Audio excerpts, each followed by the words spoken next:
From Juba, on air and online. This is iRadio News. Hello, good morning. This is iRadio News. First, here are the headlines. Two prominent human rights activists have criticized the Director of National Traffic Police for an order reducing the valid period of driver's licenses, describing as the violation of the law and constitutional provisions. The first Vice President has said his office will forward an ABA referendum report to the Ministry of Justice before being presented to the Governance Cluster, Cabinet and National Legislative Assembly for further deliberation and approval. And 3 Chinese nationals have been arrested with 12 gold bars and $800,000 in cash in Eastern Democratic Republic of Congo. These stories and more coming to you in this news bulletin with me, Lasuba Memo, and now the news in detail.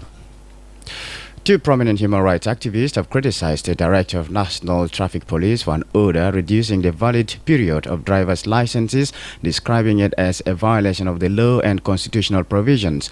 On Friday, General Con John Accord issued an order amending the validity of driver's license from 5 years to 1 year for South Sudanese nationals and 6 months for foreigners. The order also stipulates that all license application files must be submitted to the Directorate of National Traffic Police for final approval before production. Edmond Yakani, the Executive Director of the Community Empowerment for Progress organization, said the order seems to contradict regulations in the Appropriation Bill of the financial year 2024-2025. He urged the National Parliament to investigate the directive and the Traffic Police Directorate to clarify the public confusion it has caused. On his part, Geoffrey Victor, the Executive Director of Justice and Human Rights Observatory, described the directive as a clear violation of the Transitional Constitution of South Sudan. Victor said the Director of Traffic has no power to enact or amend any law, adding that it should adhere to constitutional provisions and uphold the rule of law to maintain institutional integrity and public trust.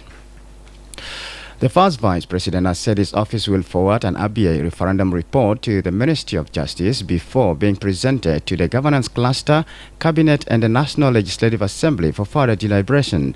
Dr. Riek Machar received the official report of the 2018 ABA community referendum on the disputed region's final status the weekend. This followed years of advocacy by the Ngok Dinka community seeking to have the final status of the disputed region determined. A statement from Machar's office said the head of the governance cluster discussed the region's overall situation with a delegation led by Chief Administrator Dr. Chol Deng Alak and East African Community Minister Deng Alor Kwol. The visiting team also comprised members of both chambers of the National Parliament from the area, the Speaker of the ABA Legislative Assembly, and representatives of the Ngok Dinka community. Machar reportedly said the referendum report would be forwarded to the Ministry of Justice before being presented to the Governance Cluster, Cabinet, and the National Legislative Assembly for further deliberation and approval. On his part, Monloak Aguer, advisor for legal affairs in ABA, said the governance cluster will play a crucial role in facilitating South Sudan's official recognition of the region as part of its territory. Aguer hoped to see initiation of formal processes of ratifying the results through deliberation and ratification of the Council of Ministers and the National Legislative Assembly. In November 2024, the administrative government of the region called on the South Sudan government to endorse the outcome of the October 2013 referendum in which 99% of the Ngok Dinka voted to be part of South Sudan. However, the 8th Governors Forum declined to publicly read out recommendations on the disputed region's final status, including the call to recognize the referendum results.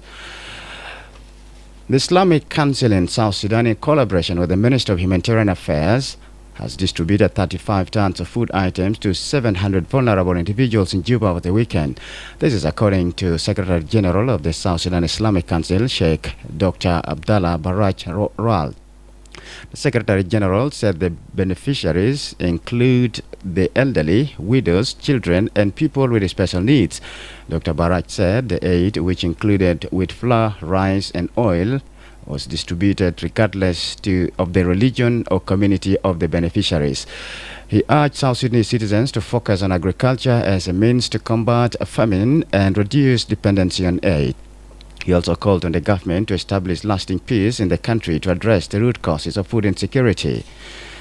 This is iRadio Morning News, and now to the international scene. 3 Chinese nationals have been arrested with 12 gold bars and $800,000 in cash in Eastern Democratic Republic of Congo. The governor of South Kivu province, Jean-Jacques Purusi, said the gold and money was hidden under the seats of the vehicle they were traveling in. He said the operation to arrest the men had been kept secret after the recent release of another group of Chinese nationals accused of running an illegal gold mine in the area. Eastern DR Congo has abundant reserves of gold, diamonds, and minerals used to make batteries for mobile phones and electric vehicles. More than 60 million Americans across more than 30 states are in grips of a huge winter storm that could bring the heaviest snowfall and coldest temperatures in over a decade. A polar vortex has taken frigid weather down to the Arctic to the central U.S. with extreme weather conditions accompanying it. Thousands of flights are delayed or cancelled, with many roads cut and schools shut as a result of the storm. Blizzards are expected to bring whiteout conditions to Kansas and Missouri, where a state of emergency has been declared. This is iRadio Morning News. And now to end this bulletin, here is a recap of the headlines.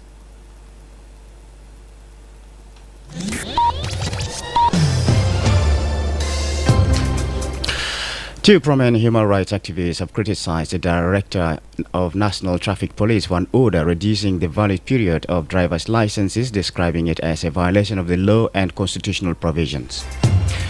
The first Vice President has said his office will forward an ABA referendum report to the Ministry of Justice before being presented to the Governance Cluster, Cabinet, and National Legislative Assembly for further deliberation and approval.